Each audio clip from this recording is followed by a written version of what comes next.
We're arriving at the Amsterdam Zuid station. I think this is what we're supposed to do. MG. You got no faith? No. Wow.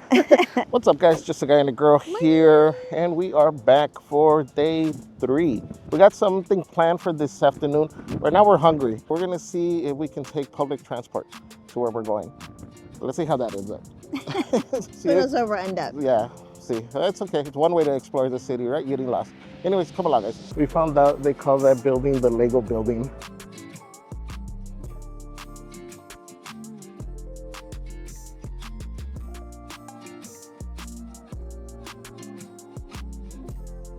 It's a very steep escalator. Be aware of vehicles and safety. Isn't this a piece of cake? I let you take care of all this. I can't even ride the bus in America. I so was not made for public transportation. I'm just saying. Oh, better than none.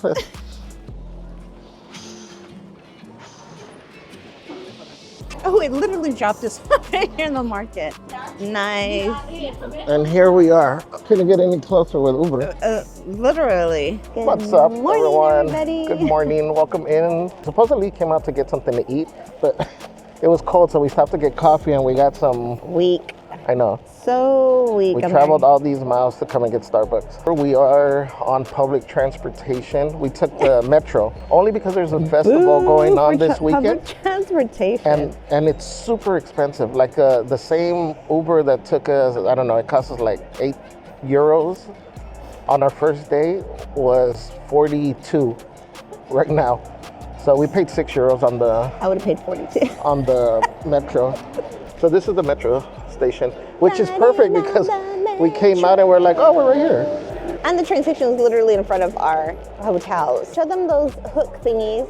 Oh yeah, if you look at all the Again, because the doors are super narrow. Yeah, all these apartments have these hooks. So this is how they would move in stuff back in the days. And it still continues because when these places were built, the hallways are super small. Right. Now you're a director? I'm just saying, I don't know if you know how to do this kind of George job. Lucas over here. Now because the hallways are super thin, anyways, you really can't bring stuff in the normal way. So it's still done, big pieces are still moved in through the windows. So now, like a pulley? Yeah, so that's what that was for, like a pulley system. But now they say that they use lifts and stuff, but you still can't get it to the hallway, so you still got to bring it in through the window, but now it's a little bit more advanced. But it's crazy because you see all the buildings have these types of hooks. You see all these houseboats. So a lot of these people live in there. Some, they're like, after there's one World like a War museum. So, yeah, after World War II, I guess there was a lot of migration over here. But they established that, I think they said only 2,500. But they were here to build stuff. They were construction workers. Oh, okay. But they only allowed 2,500 of these. So no more. So there's like a 10-year waiting list, they say. It's like Club 33. I know. Yeah, you have a better chance of getting into Club 33 than you do to have a houseboat here on the canal. I guess the reason why they're having all these festivals is it is the 750th anniversary of Amsterdam. So Amsterdam is 750 years old. All I know is that I'm on Monday, I gotta be here at 7:30 a.m. for cake to be part of history. And Amsterdam's 750th birthday. I'm all in. Dude, let's go that way. Follow the music. Where is it? Is that where the festival is? I don't know, it might be.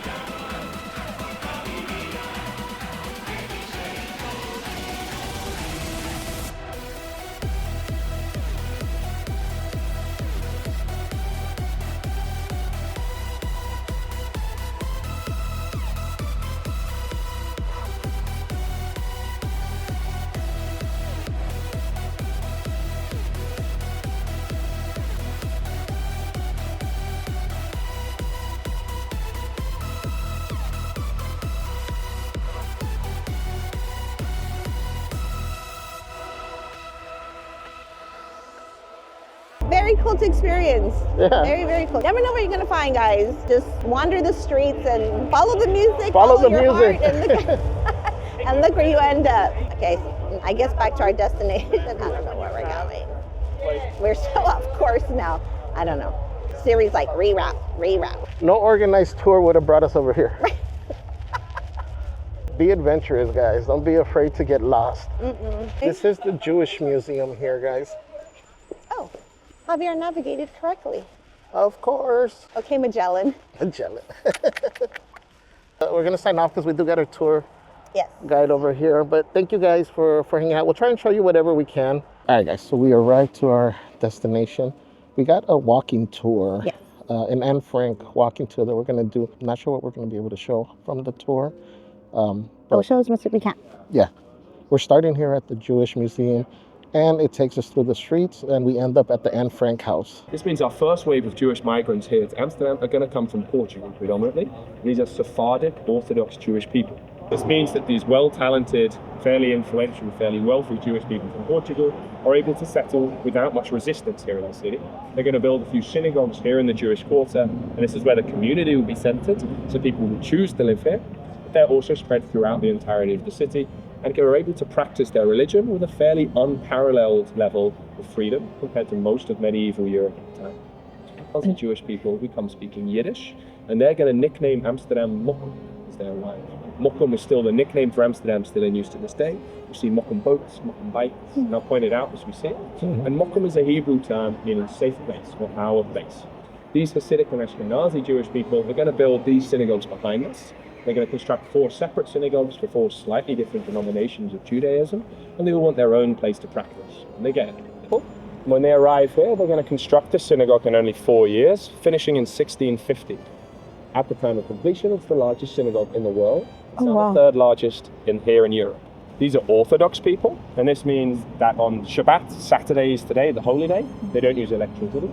And so inside, the large building was never wired up, and it's still lit to this day by candlelight.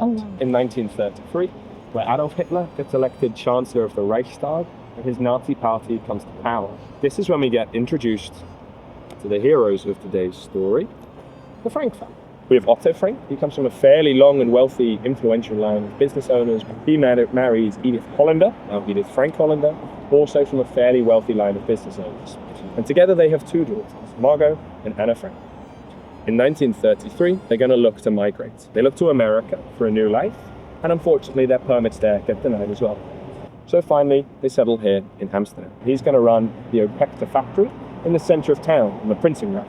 They're going to sell pectin, pepper, sugar, food products for the most part. The Franks are going to settle in the Rivierenburg district, the river district, in the south of Amsterdam, about 3 kilometers south. On the 4th day of the 14th of May of 1940, the Germans begin a bombing campaign in the city of Rotterdam, one of the large cities in the south of the Netherlands. This is what Rotterdam looked like in the 1930s. Fairly classical Dutch architecture, historical city centre, very reminiscent of Amsterdam, Utrecht, Haarlem today. Over the span of a 3-hour bombing campaign, the city is reduced to rubble. Wow. 150,000 people are made homeless, and 1,500 are killed in 3 hours. On the 19th of February 1941, the Nazis will enact their first razzia, Dutch for raid, right here in this square. This is a photo of this day, and I'll show you, these are Jewish men here, the smiling faces of Nazi officers, and this black door here, it's the same black door on that building over there. They're going to grab 400 Jewish men, largely at random, who are just milling around between these 2 large synagogues. These 400 individuals are loaded up onto trucks and exported out of the Netherlands through this former refugee camp, now transfer camp, Westerbork, in the east of the country. And the Dutch people are rightfully outraged that their Jewish people have been taken. In total, around 200,000 people here in Amsterdam, a quarter of the city's population, will lay down their hands and refuse to work for these 2 days on the 21st and 22nd of February. The dot represents around 10 Jewish people, and we're stood here in the center of the Jewish district. You can see they're fairly widely spread throughout the city. The reason we have access to maps like this is that the Dutch at the time kept some of the most complete census records of anywhere on the planet. This was information about people's ethnographic, religious, marital, disability status, which unfortunately means that when the Nazis arrive, they take control of the city government and they have long lists of Jewish people, people with disabilities, homosexuals, and they can go down and check off this list as they take people from their homes. This census in particular, as well as a certain degree of Dutch naivety, is going to lead to the Dutch having the largest percentage of their Jewish population captured and murdered throughout World War II. close to 75% of Dutch Jewish people will be killed. It's designed by a Polish designer called Daniel Libeskind, who also designed the 9/11 Memorial in New York City. The structure itself is made up of 102,000 bricks, and each brick represents the life of a Jewish person, a Sinti Roma individual from the Netherlands who was murdered throughout the duration of the Holocaust. On each brick you can find some information about the person, such as their name, their date of birth, and the age at which they are murdered by the Nazis. Around the base of the monument you can see these white stones. This is a Jewish tradition. Instead of leaving flowers, which will can die, when you come to remember somebody, you leave a stone to return. And the weight of the stone tethers the spirit here to earth. The structure itself is in alphabetical order, and when seen from above, from the heavens, it spells out, read right to left, Yashem, which in Hebrew means we will remember, in memorial. Seen only from the sky above. Anneliese, that's her name, German Anneliese, 15 years old, she's murdered. On this wall you can also find the stones for Margot Frank, her elder sister, 18 years old at the time of death, and Edith Frank Hollander, her mother. However, you will not find the stone for Otto Frank. He goes on to survive the Holocaust and live until the 1980s, where he passes away at 91 years old, dying peacefully of old age in Switzerland. Around, in the center of the monument, you can find a tree surrounded by a bed of these white stones. If you would like to take a stone and leave it to show you've been here and thought, that's definitely encouraged.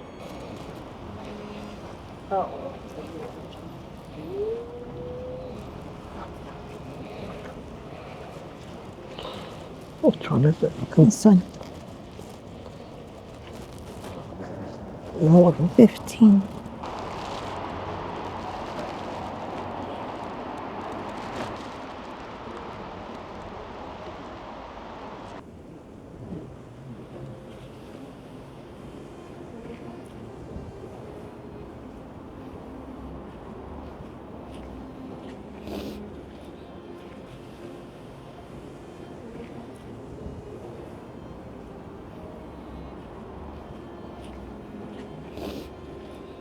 So again, I don't know what you could hear, but each of these bricks represents somebody that was killed.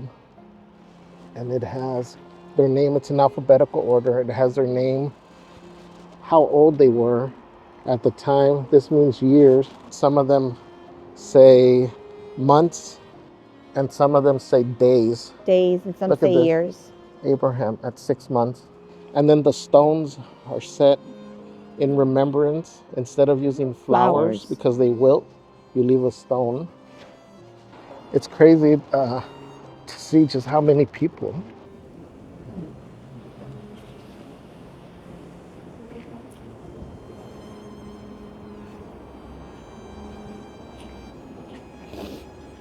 Oh, these are the stones that you can pick up here. Yes, you can pick up a stone and leave it to show, for remembrance.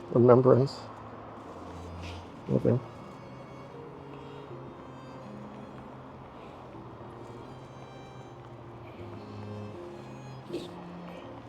And place mine.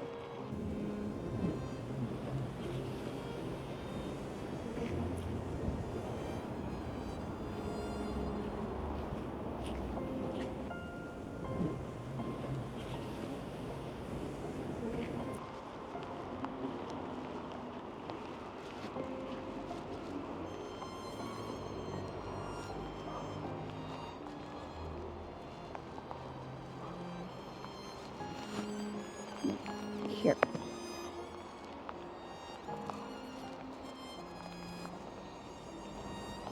Right, this beautiful, brave little soul here.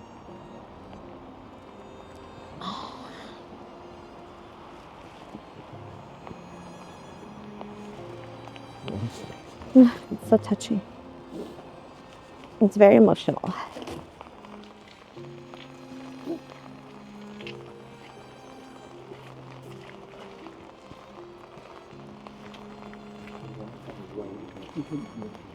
Oh, the rainbow. Look up. Oh, rainbow. So the vast majority of these names, so these records are largely incomplete. And if anybody made it down to the far end of the wall, anybody does? There's a large empty brick wall, about 12,000 bricks with no names written on them at all. Because every now and then new records do emerge that they find, they discover their names. And so they add those names to this memorial, so it's constantly growing as time passes. It's a disturbingly large monument, but it's quite nice that it's so recent. Of the 102,000 names here, about 70,000 of them will come from Amsterdam directly, which means that Amsterdam is going to lose just under 90% of their Jewish population over the span of 4 years. And the mirrors up above are there to shine the light of heaven onto all of the bricks throughout the day, when everybody gets access to the sky. This here is a monument specifically for the Jewish death victims of the Nazis. The Nazis didn't just go after Jewish people, of course, but also people with disabilities, homosexuals, communists, political enemies.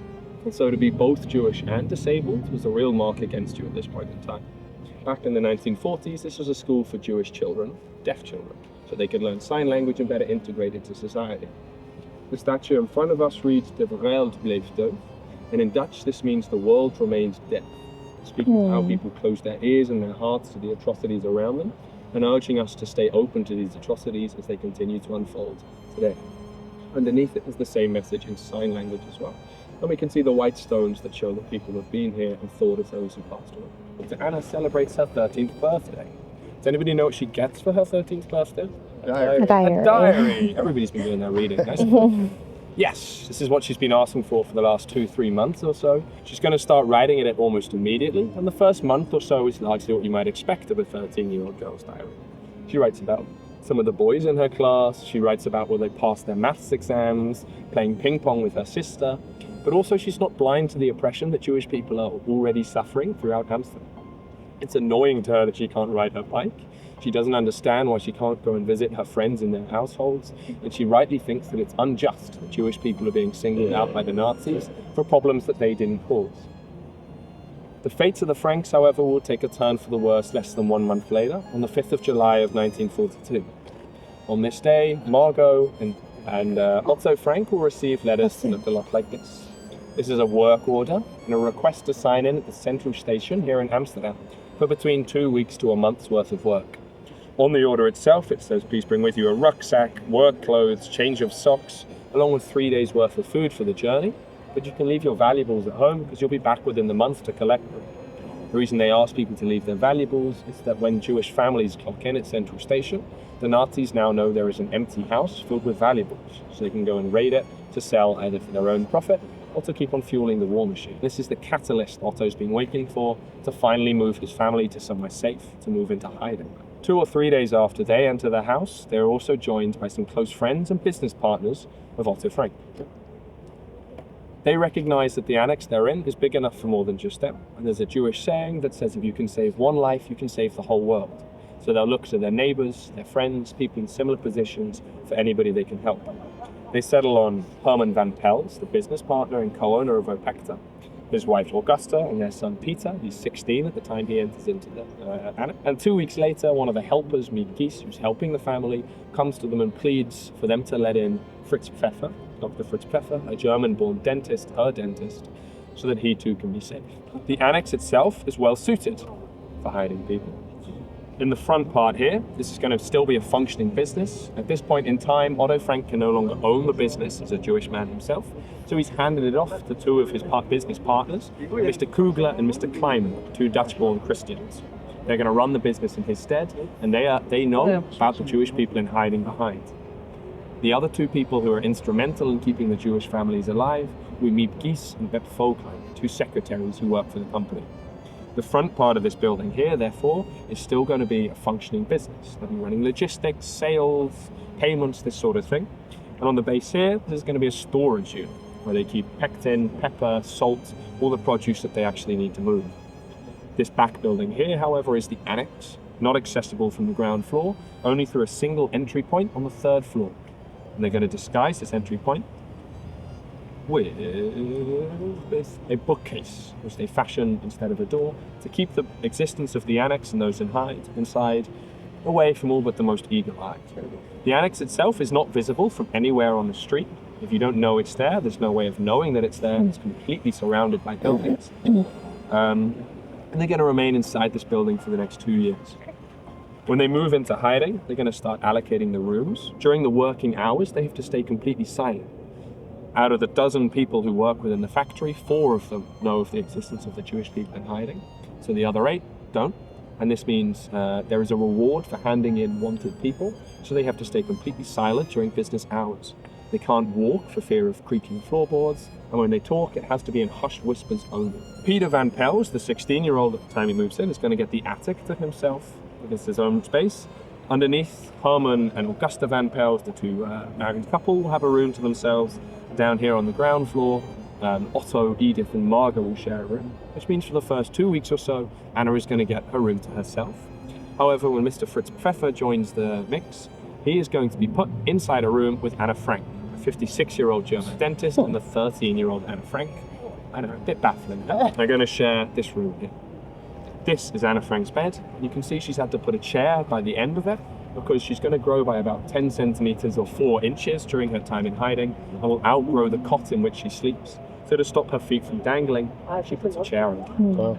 Her and Mr. Pfeffer are going to bicker constantly. Anna Frank can be abrasive, a little bit rash, and she's never scared to speak her mind. None of which are traits that the 56-year-old German dentist, Mr. Pfeffer, particularly enjoys. In particular, they're going to bicker about who gets access to this writing desk. Anna has homework that she wants to do. She's trying to write her diary. And Mr. Fritz Pfeffer believes he's got important business. Anna, throughout her diary, the diary itself is going to be composed of a series of letters to an imaginary friend of hers called Miffy. So each diary entry starts with Dear Miffy and ends with Yours truly, Anna Frank. And inside the diary, most of the inhabitants of the house, she's going to give them pseudonyms to protect their anonymity. And the pseudonym she settles on for Mr. Pfeffer is Mr. Dusel, which in German means Mr. Moron. He's not a fan of this guy.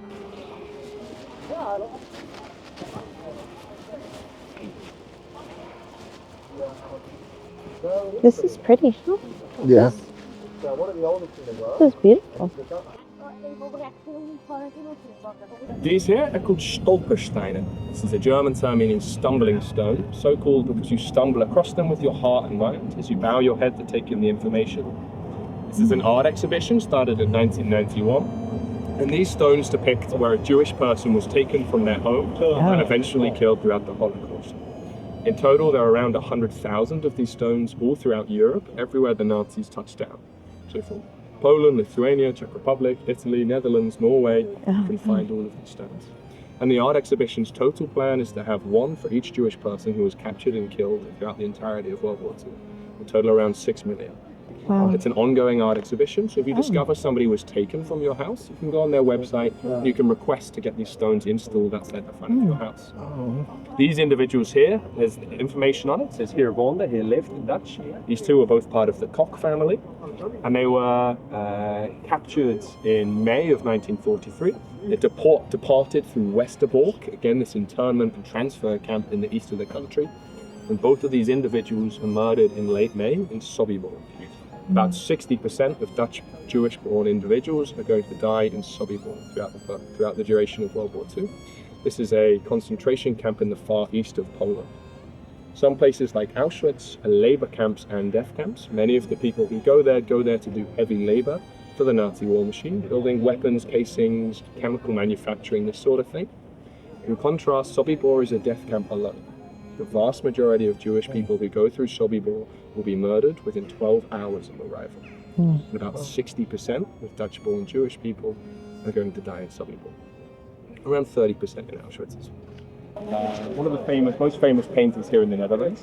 He's going to live here from 1639 to 1658. And while living in this house, he produces The Night Watch. This goes on to be one of the most expensive and valuable paintings ever produced here in the Netherlands. And you can still go and see it inside the Rijksmuseum to this day. Rembrandt, probably the most famous inhabitant of the Jewish quarter, despite the fact he himself is not Jewish, again somewhat speaking to the level of integration. Rembrandt corner. While living under the occupation for the next 2 years inside that house, she's going to keep on writing her diary fairly frequently, almost daily entries. The bulk of her diary consists of observations of the other people inside the house. If you have 8 people in a confined space for that long, they're going to butt heads, and she definitely takes notes of this herself, and is also occasionally the lightning rod for such headbutting. She's going to write a lot about the Van Pels parents. She doesn't think they like each other very much. She thinks that Mrs. Van Pels is a chatterbox and an awful gossip, but is basically good-natured. She thinks that Mr. Van Pels smokes far too many cigarettes, and when he doesn't have his cigarettes to hand, he gets incredibly cranky. She's also going to write about her own parents' relationship. She writes that Daddy kisses Mummy like he kisses me and Margot. Maybe their relationship isn't going so well. She's also going to be continuing her studies. She has plans to be a journalist and a writer, and after this is over, she wants to go and study in Paris. She wants to study journalism. But you can't go and study journalism if you're not too well read, so she'll keep on her studies. The helpers, Miep Gies and Bert Vogelijk, are going to bring books every 2 weeks or so that they can keep a nice cycle of library books going around and she can keep up her education. She's going to learn French, English, history, politics. She's got her own personal fascination with the royal lineages of Europe. And also she's super into the Hollywood stars of the day. She's got all their posters up on her wall. And again, she gets new posters from the helpers fairly routinely. So the Frank family are going to move into hiding in July of 1942. And they're going to stay within this building for 2 years and 4 weeks until eventually August 4th of 1944. On the 4th of August, 3 SS officers knock upon the door of the Orchestra factory. And they're going to spend the next 3 hours searching it top to bottom until eventually they find the hidden door that leads to the annex behind and the 8 Jewish people in hiding. All 8 individuals will be taken from the building and held in prison here in Amsterdam for around a week or so. From here, they get taken to Westerbork, the internment camp in the east of the Netherlands, where they'll stay for another 2 weeks before being boarded onto a train and depart for Auschwitz. What's particularly unfortunate, their capture date of the 4th of August 1944 is just under a month until the Nazis will consider their work here in the Netherlands complete. On the 3rd of September 1944, the Nazis will consider the Jewish problem in the Netherlands solved. They stop raiding houses, they stop doing stop searches on the streets, and they're going to stop extracting Jewish people from the country, as they basically believe they've gotten the vast majority of them. To some degree they have. This means that as the Frank family and the Van Pels are loaded onto the train in Westerbork, departing to Auschwitz, they are on the single last train carrying Jewish people out of the Netherlands to Poland. Wow. After their train, no more will go. Incredibly unfortunate time. They're going to be taken to Auschwitz. In Auschwitz, Edith Frank will be murdered almost immediately upon arrival. Otto Frank will be put to hard labor, making bullet casings, this sort of thing. But he's going to fall sick in December of 1944. And so he's going to have to go to the recovery ward. So as much of a sense as you can have a recovery ward in a place such as Auschwitz. Margot and Anna are separated from their parents. They're taken across Poland to the east to Bergen-Belsen, a death camp. In Bergen-Belsen, the conditions are so horrific, they contract typhoid fever. And they're going to pass away of this fever in February of 1945. Shortly after the Jewish people are captured in 1944, in August of 1944, Miep Gies is going to enter into the annex once the Nazis have left. She's going to be looking for anything of personal sentiment, any memorabilia that the Franks or the Van Pels might like to receive upon their return, should they return back to Amsterdam. While doing this quick search through the annex, she stumbles across Anna Frank's diary, open on her bed. She's going to read the first 2 pages of the diary, and she thinks that this is a little too personal for her, a little too private. So she's going to put it aside for safekeeping. Should the Franks return, she can hand it back. It's for the best she doesn't read this diary. It's filled with incriminating evidence, highlighting the conspirators who helped the Jewish people in hiding. And at this point in time, they're still living underneath Nazi occupation. Had the Nazis found this book, they most likely would have used it to persecute the people who helped the Jewish people in hiding. So Miep Gies most likely would have burnt the book as she read it in its entirety. However, luckily for all of us, that's not the case. When Otto Frank returns back here in the winter of 1945, he's met by Miep Gies. She returns the book to Otto Frank, and he reads it for the first time and declares that no father ever truly knows their daughter. He's shocked by her wit, her intelligence, her writing style, and her drive and ambition and passion to be this journalist, to be this writer. And from this moment on, he dedicates the rest of his life to helping sell, share, and publicize this book. At this point, when he returns, however, he doesn't know if his daughters have survived or not. He's going to spend 3 months asking around Amsterdam, till finally he meets a survivor of Bergen-Belsen, the camp where Anna and Margot went, who knew Anna and Margot personally. This survivor will be able to tell him that indeed his daughters did pass away in February of 1945. The war will come to an end here on the 5th of May of 1945 here in the Netherlands. To this day, this is marked with a celebration We love a party here in Amsterdam, and what an occasion to party this is. However, there is also a second day of remembrance, on the 4th of May, one day prior. This is a solemn day, a somber moment to remember those who passed away throughout the war. Every year on the 4th of May, between 60 and 80,000 people gather here in Dam Square, where we'll enter soon, to watch the King and his Prime Ministers proceed from the Royal Palace, and they lay wreaths and give speeches at the foot of a grand memorial in a publicly televised event. Every year on the 4th of May at 8 p.m, we hold 2 minutes of silence here in the Netherlands. All radio stations halt. Every single bit of public transport grinds to a shut, and all of the major road systems in the country are also forced to slow down.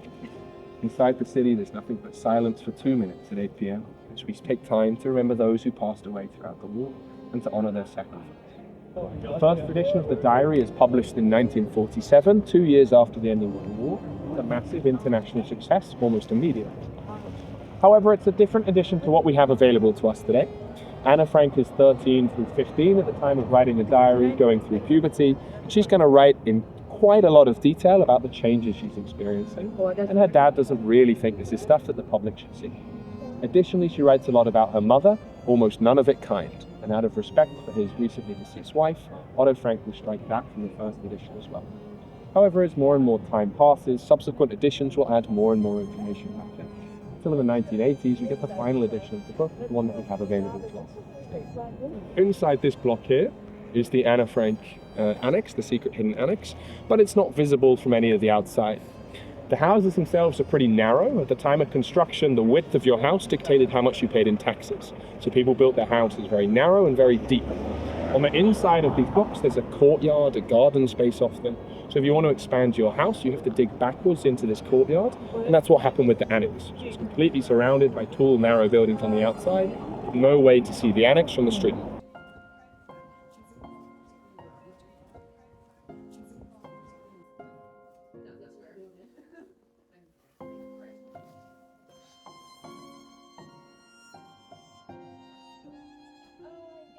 To a close with a little reading from the book itself.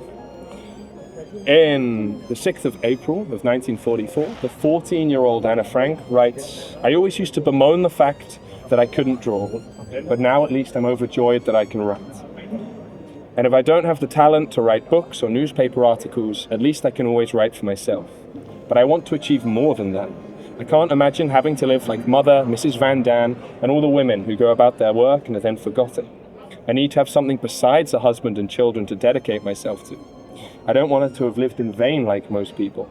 I want to be useful, to bring enjoyment to all people, even those I've never met. And I want to go on living even after my death. When I write, I shake off all my cares. My sorrows disappear, and my spirits are revived. But, and this is a big question, will I ever write something great? Will I ever become a journalist or a writer?" Anna Frank's diary goes on to sell 35 million copies, be translated into over 70 languages, and through the love and care of her father and the Anna Frank Foundation, we get the pleasure and the privilege to continue reading her work still to this day.